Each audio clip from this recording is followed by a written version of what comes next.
सभी इंसानों की परीक्षा लेने का विचार किया। वे अपना रूप बदलकर पृथ्वी पर इधर-उधर घूमने लगे। उन्होंने एक बालक का रूप बना लिया। एक हाथ में एक चम्मच में दूध ले लिया और दूसरे हाथ में एक चुटकी चावल के लिए और गली-गली घूमने लगे। साथ ही साथ आवाज लगाते चल रहे थे। कोई मेरे लिए खीर बना दे। कोई मेरे लिए खीर बना दे। लोग उन पर हंस रहे थे। एक आदमी हंसते हुए बोला, अरे एक चुटकी चावल और एक चम्मच दूध से खीर बनाएगा? पागल हो गया है ये बालक। पर गणेश जी ने ये सुना और हल्के से मुस्कुरा दिए और आगे बढ़ गए। वह लगातार एक गांव के बाद दूसरे गांव की गलियों में इसी तरह चक्कर लगाते हुए पुकारते रहे, पर कोई खीर बनाने के लिए तैयार नहीं था। सुबह से शाम हो गई। गणेश जी गली गली लगातार घूमते रहे।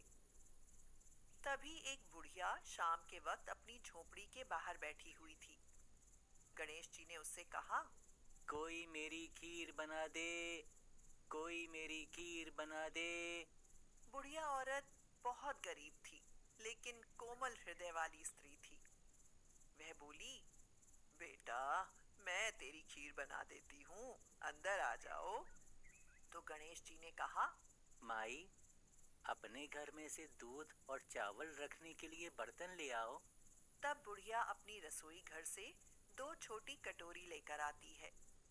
तब गणेश जी ने कहा, अपनी रसोई का सबसे बड़ा बर्तन लेकर आओ।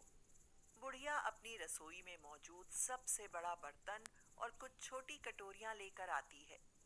गणेश जी ने चम्मच में से दूध पतीले में उड़ेलना शुरू किया। तब बुढ़िया के आश्चर्य की सीमा न रही जब उसने देखा दूध से पूरा पतीला भर गया है। एक के बाद एक वह बर्तन झोपड़ी से बाहर लाती गई और उसमें गणेश जी दूध भरते चले गए।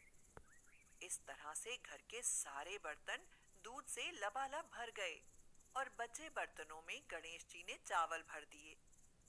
गणेश भगवान ने बुढ़िया से कहा, मैं स्नान करके आता हूँ, तब तक तुम खीर बना लो। मैं स्नान कर जब वापस आऊंगा तब खीर खाऊंगा। तो बुढ़िया बोली, पर बेटा, मैं इतनी सारी खीर का क्या करूंगी? ये सब तो बर्बाद हो जाएगी। गणेश जी ने उससे कहा, क्यों ना अब सारे गांव को दावत दे दो। बुढ़िया खुश होकर बोली, हाँ बेटा, ये तो बहुत अच्छी बात कही तुमने। मैं ऐसा ही करती हूँ। बुढ़िया ने बड़े प्यार से मन लगाकर खीर बनाई। खीर की भीनी भीनी मीठी मीठी खुशबू चारों दिशाओं में फैल गई।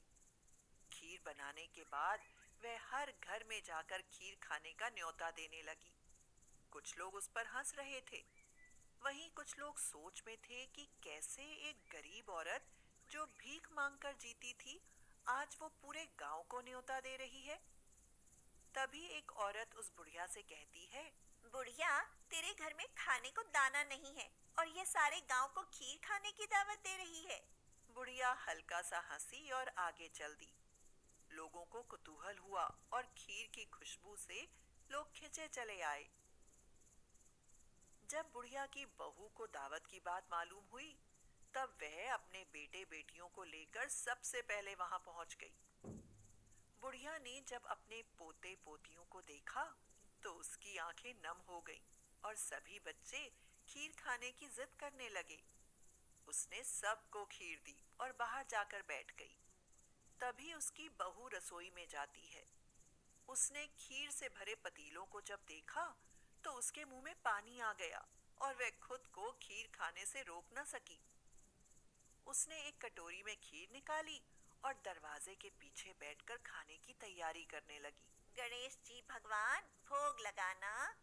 इसी बीच एक छींटा गिर गई और गणपति जी को भोग लग गया और वो प्रसन्न हो गए। बुढ़िया ने देखा बालक वापस आ गया था।